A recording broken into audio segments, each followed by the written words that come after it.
13-year-old Megumi Yokota had been attending a badminton club's practice at the Niigata middle school where she attended. Her family, consisting of her mother, Saki Yokota, father, Shigeru, and two younger twin brothers, Takuya and Tetsuya, had just moved from Hiroshima and were new to the neighborhood. Although, the family had gotten used to being the newcomers. Megumi's father, Shigeru, worked for the Bank of Japan, and as part of his job, he and his family would be transferred to different cities every 4 to 5 years. First in Nagoya, then Tokyo, then Hiroshima, and now Niigata. But Niigata, unlike other cities the Yokota family had lived, seemed eerily lonely, and Saki noticed that Megumi was becoming shy or reserved among strangers. After all, Megumi had left all her friends in Hiroshima. But upon moving into middle school in Niigata, Megumi seemed to be growing out of her shell, joining various clubs and groups, one of which was the badminton club. Practice would usually run until 6 p.m., and Megumi typically wouldn't be home too much later, as the middle school was fairly close to her house. Her mother, Saki, would always worry about this walk home from practice, as the road is only covered by dimly lit street lamps. However, one night in particular, November 15, 1977, Saki Yokota noticed that her daughter was unusually late. The clock was reading past 7 p.m., and there was still no sign of Megumi. Usually, if Megumi was going to be late, she'd tell her mom before she left, as she'd done the day before. But that day, Megumi hadn't said anything. Confused, Saki had run to the middle school Megumi was practicing at, only to see that all the middle school students had left. Now panicking, she called Megumi's friends to ask if they'd seen her, but they all said the same thing, that they'd seen Megumi walking home with her friends, and didn't remember anything unusual. At first, Saki had thought that Megumi might have stopped by the doctor's office on the way home, as she remembered Megumi complaining about knee pain, but upon checking their records, it was clear that she hadn't come in. So, Saki, along with her two twin sons and now a teacher that she'd called, started looking up and down the neighborhood for any sign of Megumi, checking parked cars, the shoreline, and the shrine near their house. But, after an hour of searching, not one piece of clothing or personal item was found, and at this point, Saki thought it was best to call her husband and the police. Saki's husband, Shigeru, was at work playing mahjong with his colleagues to welcome a new transferred employee, but upon realizing that Megumi was missing, he, along with 3 colleagues, came straight home. Police, after having searched the entire neighborhood again, brought 2 German shepherds to see if they could sniff out Megumi's trail. They discovered that Megumi had gone home with 2 of her friends. One had turned right at the corner, and the other had turned left at the intersection, leaving Megumi alone. The dogs followed her trail up until this intersection, where it seemed as if she disappeared into thin air. Saki later said it was dark and the vacant lot was overgrown with weeds and shrubs, so even if there had been a shoe or something lying around, none of us could have seen it. So, at around midnight, police called off the search, resuming the next morning. In the following weeks and months, police exhausted all resources looking for Megumi. Going from house to house, asking questions, searching the nearby beach for any of Megumi's belongings, using divers to search underwater, but still nothing.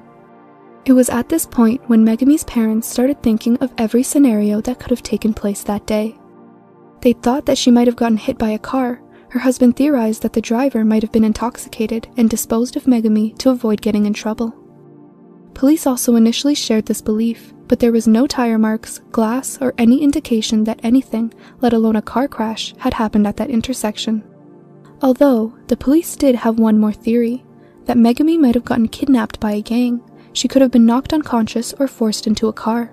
Saki even entertained the idea that Megumi might have been severely depressed and wanted to run away from home, or worse, commit suicide. They called friends and family in different cities to see if Megumi was with them and checked the passenger list for a nearby ferry, but discovered nothing. They even suggested that she might have drowned herself, but found it unlikely as Megumi, from a young age, has been scared of water. By this point, Saki was desperate for answers and even started to think that maybe they had failed as parents.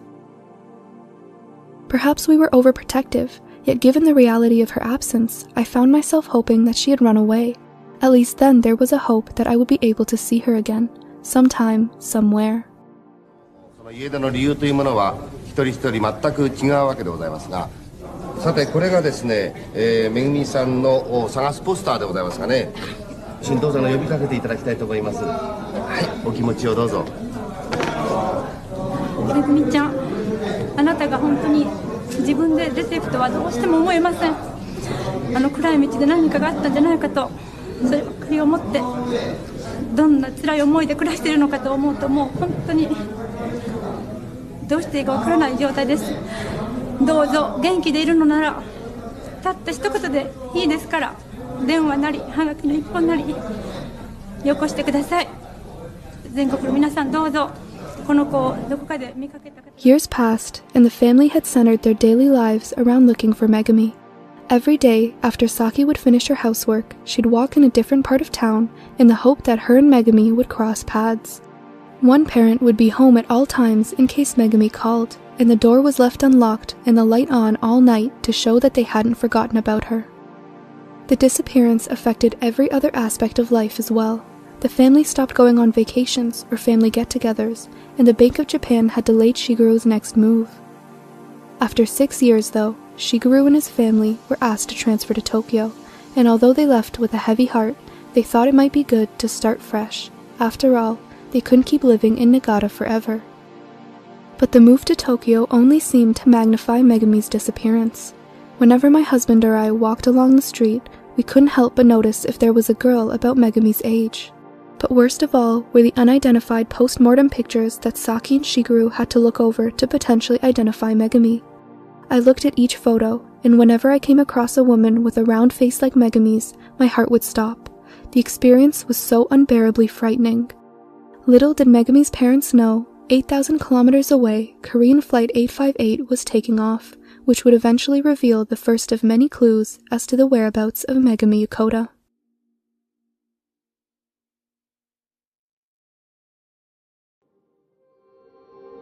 Around 30 minutes before midnight on November 29, 1987, Korean Air Flight 858 had taken off from Iraq, its scheduled destination being Seoul, after 2 stops in Abu Dhabi and Bangkok. Around an hour prior to departure, though, 2 North Koreans, Kim Sung-il and Kim Hyun-hee, had set a bomb disguised as a radio to explode in exactly 9 hours. Their top-secret mission, as they called it, was to place the bomb in an overhead compartment, get off the plane at the Abu Dhabi layover, and when the bomb goes off, hopefully kill everyone on board the flight. The mission's objective, supposedly given by Kim Jong-il himself, was to make South Korea seem unsafe for the upcoming Summer Olympics in Seoul. Nonetheless, the plan had been going smoothly. The plane took off on schedule, landed in Abu Dhabi, and the 2 North Koreans, who'd been disguised as Japanese tourists, promptly disembarked. And so, at around the end of the flight from Abu Dhabi to Bangkok, the bomb detonated, launching the plane into the Andaman Sea and killing all 115 souls on board. But, as the North Koreans were trying to make their getaway, it was found out that they were using fake Japanese passports, and upon being apprehended, both Kim Sung-il and Kim Hyun-hee quickly bit into an ampule of cyanide that they were given to commit suicide as a last resort. And while Kim Sung-il had died after ingesting the cyanide, Kim Hyun-hee was nursed back to health and taken to South Korea for interrogation. It was there where she confessed that while in North Korea, she'd been taught the Japanese language by a woman who'd been abducted from a beach in Japan. Now, although this woman was later proved not to be Megumi, it did confirm something that had been circulating around the general public at the time, that North Korea was abducting people from other countries. But at this point, Megumi's parents hadn't known about the plane bombing or the North Korean spy, and didn't even seriously think that North Korea had abducted their daughter. Until 1997, after 20 years of non-stop grief and misery, things would change for the Yokota family, and they'd find themselves launched into the public spotlight, all starting with one phone call.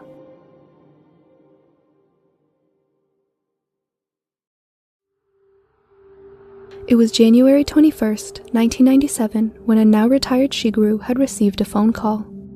Upon picking it up, he was informed that a Diet member, basically a Japanese government official, had been asking for Shigeru's phone number. Upon receiving the man's phone number, he called his secretary, who then informed Shigeru that, quote, "I have information that your daughter is alive in North Korea." The man, Tatsukichi Hiyomoto, had said that they shouldn't discuss this over the phone and invited him to meet in person. It was during that meeting when Shigeru was told that there was strong evidence suggesting that, since the 1970s, North Korea had been abducting Japanese and South Korean citizens, and Megumi, all the way back in 1977, might have been a victim. Although, after 20 years of getting their hopes up for every clue about Megumi and being let down every single time, they had a hard time believing that this was true. However, what seemed to push them over the edge was an interview with a North Korean spy, only named Mr. An. Mr. An claimed that during a commemoration to the Workers' Party in North Korea, he'd seen a 25 to 27-year-old woman who looked Japanese, and he remembered that one of his instructors had told him she'd been brought from Niigata. After being asked when and how the woman was abducted, Mr. An claimed that 3 North Korean agents had been walking in Niigata when they saw the girl, and fearing that she'd report seeing them, they abducted her. It was only when she wouldn't stop crying on the ship to North Korea when the agents realized they'd abducted a child. After arriving in North Korea, Mr. An said that Megumi wouldn't stop crying and refused to eat. The agents were chastised for abducting a 13-year-old girl, but Megumi was told if she studied the Korean language hard enough, she would be sent home. Once Megumi found that this was a lie, she said to have become a danger to herself and was hospitalized twice. Later, when Megumi was supposedly in her 20s, he said that she seemed outgoing and was laughing with other women. He said that she had a round, full face and wore her hair straight with bangs cut across her forehead. She lived near a university and was a valuable Japanese teacher, so she lived pretty comfortably. This bombshell interview gained attention in the media, and it was the first time that the Japanese government publicly acknowledged that the multiple Japanese citizens that had gone missing might have been abducted by North Korea.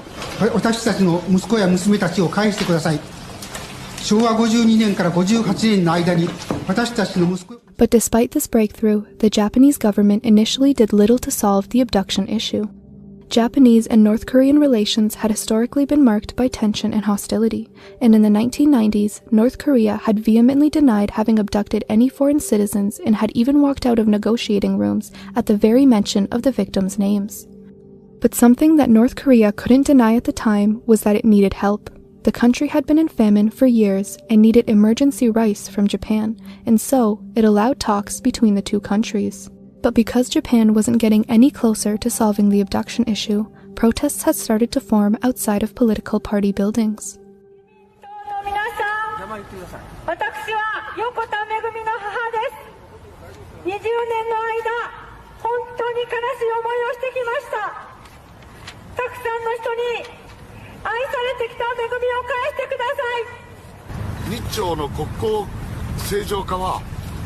拉致疑惑解決するためにするんだぞという。いや、そうじゃないんですよ。そうじゃないんですよ。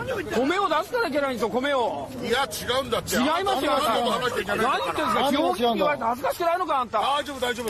大丈夫じゃないじゃないですか。今まで全然ダメじゃないですか。そんな決めはやめてくれよ。はまだ。決めなんか言ってないよ。野中は金もらっちゃってるだけじゃないか、北朝鮮から。あなたそれじゃ立候補して選ばれてこいよ。地方議員だよ。But the abduction issue in Japan wasn't just about Megumi. To this day, 17 Japanese people are recognized as having been abducted by North Korea. Some were abducted in pairs of 2, like Hitomi Soga and her mother, or Kaoru Hasuki and his girlfriend, but others were taken alone, usually near a beach or walking alone at night. Some were even abducted outside of Japan, one being kidnapped in Denmark and 2 others in Spain. What was strange, though, was that most of these abductions seemed to have been opportunistic, with North Korean commandos taking any person who was unlucky enough to stroll along some Japanese beach where the commandos were lying in wait. It seems, based on statements given by North Korean defectors, that the abductees were used to teach North Korean spies language skills and mannerisms of Japanese daily life. やっぱり生きていてくれたと、お母さんは本当に嬉しかった。温かいたくさんの方にも出会えたことが本当に嬉しかった。めぐみちゃんは北朝鮮でどんな風に暮らしていたのでしょうか。お母さんも白髪になったけど、また前のように面白いこと言って楽しく話し合いましょう。早く帰ってきてください。Nevertheless, as the years passed into the 2000s, public pressure about the abductions grew, and with it, a new prime minister was elected into office, Junichiro Koizumi. Seen as a very fierce leader, Koizumi took a more assertive and blunt approach to the abduction issue, and by 2002, he was invited into North Korea to meet with Kim Jong-il and discuss issues between the two countries. Unbeknownst to the rest of the world, this talk would later lead to an unexpected sequence of events, eventually revealing the supposed fate of the Japanese citizens who'd been abducted.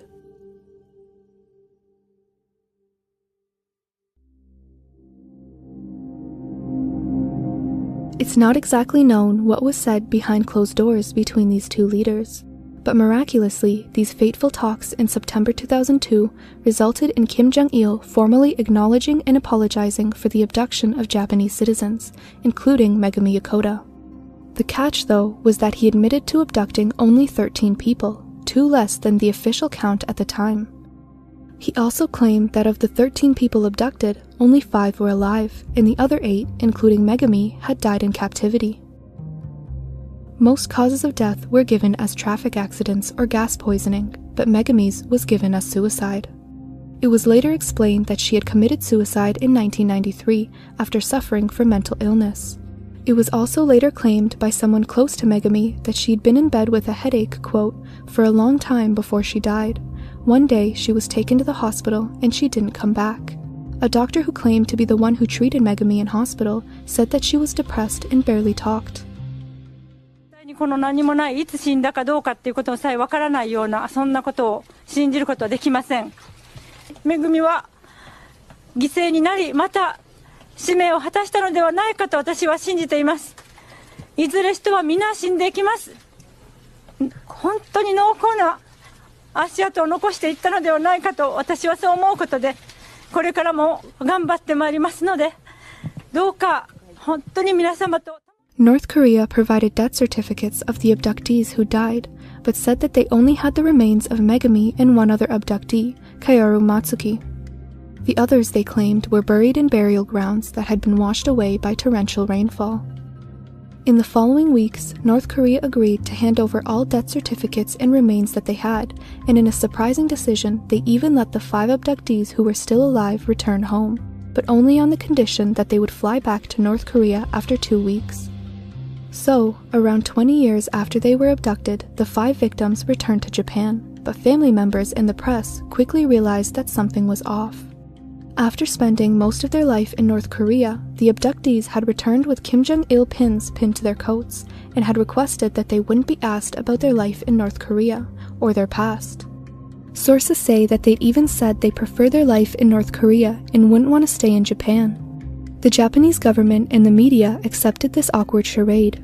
The media made a pact not to pursue the abductees and ask them uncomfortable questions. Even the police declined to interview them about the kidnappings to avoid pressuring them to talk about it. But as the days went on, and families saw just how much their sons and daughters had been brainwashed by the regime, it was decided by the Japanese government to keep the abductees in Japan so they'd be able to, quote, make a free judgment, suggesting that they're still under the influence of North Korea. Also revealed in 2002 was the existence of Megumi's daughter.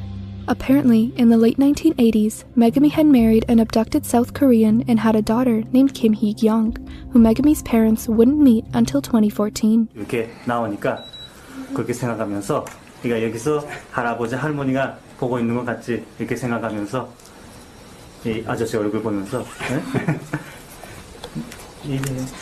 전 할아버지 할머니에게 더 다른 부탁은 없지만 모두 건강해서 이 선녀를 봐주시길 바랍니다.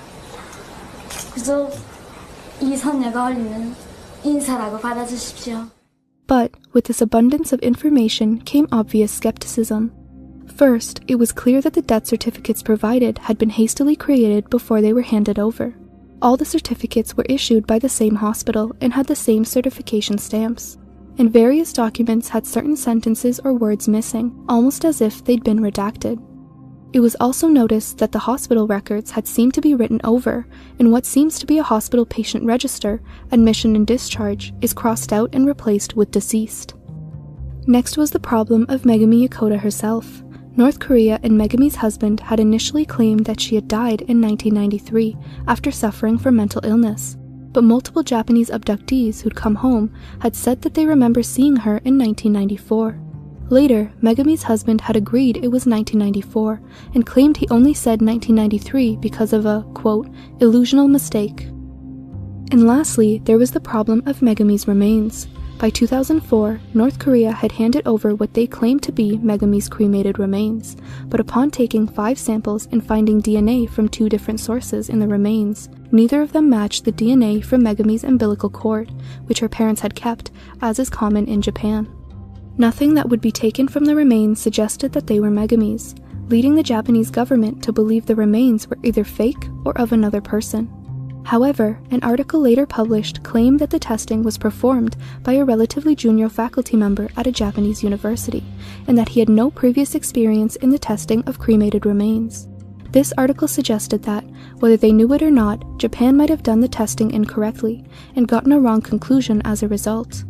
In the words of the article, dealing with North Korea is no fun, but it doesn't justify breaking the rules of separation between science and politics.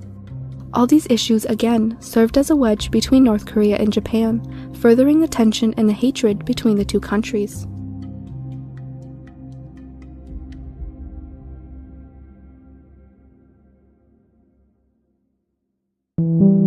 The mix of lies told by North Korea over the course of 40 years have conditioned the Japanese public and government to doubt every word that comes out of the regime, and it's because of this that the ability to prove or disprove Megumi's whereabouts is almost impossible.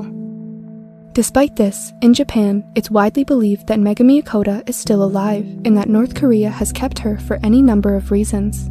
She might be too valuable of an asset or knows too much sensitive information. Since the events of the early 2000s, multiple North Korean defectors have said that Megumi is alive, and others have said that she's not, but there's no way to confirm or deny their statements. The other theory is that Megumi Yokota did indeed pass away, which is entirely plausible, although why North Korea then lied about the year she supposedly committed suicide is unknown. North Korea continues to maintain the position that the abduction issue is solved, and that there's nothing more they can do. In the years to follow, multiple rounds of talks and meetings have led to mostly inconclusive results.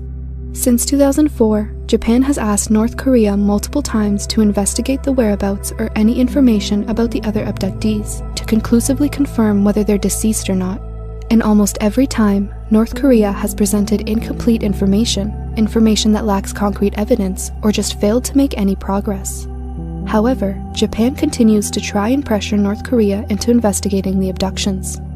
On June 5, 2020, Shigeru Yokota passed away from natural causes, and to this day, the whereabouts or state of Megumi Yokota is unknown.